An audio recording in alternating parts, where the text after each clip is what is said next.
자, 2025년 한미 정상회담. 이거 정말 시작부터 살얼음판이었습니다.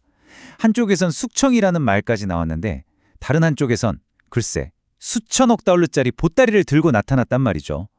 위협으로 시작해서 악수로 끝난 이 드라마 같은 정상회담. 지금부터 그 뒷이야기를 한번 제대로 파헤쳐보겠습니다. 정상회담이 열리기도 전이었어요. 트럼프 대통령이 소셜미디어에 딱 이 한마디를 던집니다. 숙청이냐, 혁명이냐. 아니, 이게 외교 무대에서 나올 말입니까? 정말 상상도 할 수 없는 이 표현 하나 때문에 회담은 시작도 하기 전에 완전히 분위기가 얼어붙어 버렸죠. 그런데 말이죠, 막상 회담이 딱 시작되니까 분위기가 완전히 180도 바뀌어버립니다. 우리는 100% 당신들과 함께한다. 아니 대체 어떻게 이런 극적인 반전이 가능했을까요? 그 해답은 언제나 그렇듯 돈이었습니다. 더 정확히 말하면 정말 상상을 초월하는 어마어마한 액수의 투자 약속이었죠.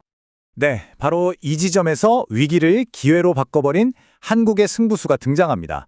이 쌀벌한 분위기를 한 방에 뒤집기 위해서 한국 대표단이 정말 역대급이라고 할 만한 투자 계획을 딱 꺼내놓은 거죠.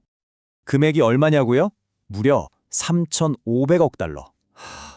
우리 돈으로 환산하면 400조 원이 넘는 정말 천문학적인 숫자입니다. 이건 그냥 우리 투자 좀 할게요. 이런 차원의 제안이 아니었어요. 상대방의 불만을 단번에 잠재우고 아예 이 협상의 판 자체를 뒤엎어버리려고 던진 아주 강력한 한 방이었던 겁니다. 자, 그럼 이 엄청난 돈이 다 어디로 갔을까요? 그냥 아무데나 투자한 게 아닙니다. 바로 여기서 한국의 아주 치밀한 전략이 빛을 발하는데요. 이 돈의 상당 부분이 당시 거의 망해가던 미국 조선산업을 되살리는 데 직접 투입됐다는 사실입니다. 보세요. 이게 그냥 경제 협력 수준의 이야기가 아니라는 겁니다. 트럼프 대통령의 핵심 공약이 바로 러스트벨트를 살리는 거였잖아요. 바로 그 심장부를 정확히 찌른 정치적으로 정말 영리한 한 수였던 거죠. 말 그대로 상대방이 너무너무 원해서 도저히 거절할 수 없는 그런 선물을 딱 안겨준 셈입니다. 그런데 이게 끝이 아니었습니다. 투자만 한 게 아니에요. 여기에 추가로 1,000억 달러어치 미국산 에너지를 사주겠다는 계약까지 약속합니다. 알래스카산 원유까지 포함해서요. 그러니까 제조업에 이어서 에너지 산업까지 미국의 핵심 이익을 아주 제대로 챙겨준 거죠. 자, 그럼 이렇게까지 했는데 뭘 얻었을까요? 결과는 바로 이겁니다.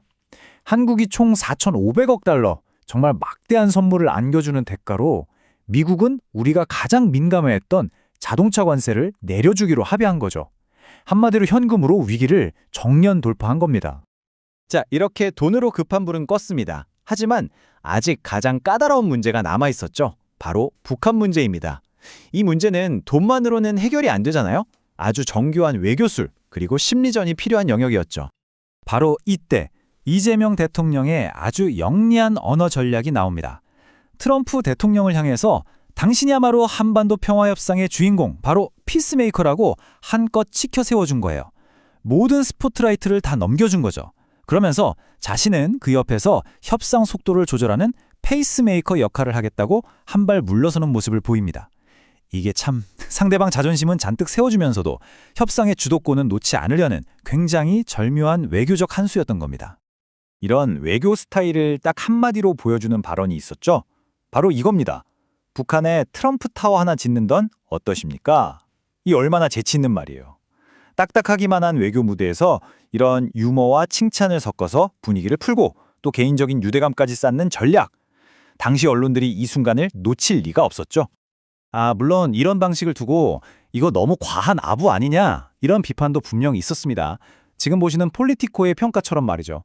하지만 또 한편으로는요, 당시 예측이 전혀 불가능했던 트럼프 행정부를 상대해야 했던 다른 나라 정상들도 어쩔 수 없이 선택했던, 그리고 솔직히 꽤 효과를 봤던 그런 생존 전략이기도 했다는 평가도 많습니다.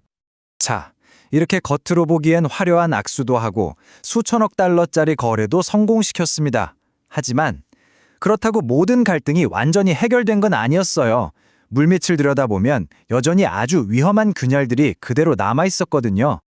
가장 대표적인 게 바로 이 방위비 분담금 문제입니다. 미국은 계속 더 내라고 요구했죠. 근데 여기에 더해서 정말 아무도 예상 못했던 주한미군 기지 땅을 아예 자기들이 소유하겠다는 주장까지 불쑥 튀어나왔습니다. 당장은 이 거대한 경제 합의에 가려져 있었지만 이런 문제들은 언제든 다시 터질 수 있는 말 그대로 동맹의 뇌관으로 남게 된 거죠. 그렇다면 이 모든 과정을 지켜본 세계 언론들은 어떻게 평가했을까요? 과연 이게 성공적인 외교였을까요? 아니면 그냥 잘 짜인 한편의 쇼였을까요? 평가가 좀 미묘하게 엇갈립니다. 여기 보시면 주요 언론들의 보도에 약간씩 온도차가 느껴지실 겁니다. 예를 들어 AP통신은 기존에 했던 합의를 다시 한번 확인했다는 점에 초점을 맞췄고요. 반면에 블룸버그는 트럼프 대통령이 더 이상의 양보는 없다고 못 박은 발언을 강조하면서 미국의 압박은 계속될 거라는 뉘앙스를 풍겼죠. 그래도 전반적인 분위기는 결국 미국이 원하는 건 다 얻어냈다, 이런 평가가 좀 더 우세했습니다. 자, 결국 우리는 이 질문과 마주하게 됩니다. 이번 정상회담, 과연 파국 직전의 동맹을 구해낸 빛나는 외교적 승리였을까요? 아니면 수천억 달러라는 천문학적인 돈을 쏟아부어서 갈등을 잠시 뒤로 미뤄둔 역사상 가장 비싼 시간 벌기에 불과했을까요? 아마 그 진짜 답은 다음 위기가 찾아왔을 때 바로 그때 드러나지 않을까 싶습니다.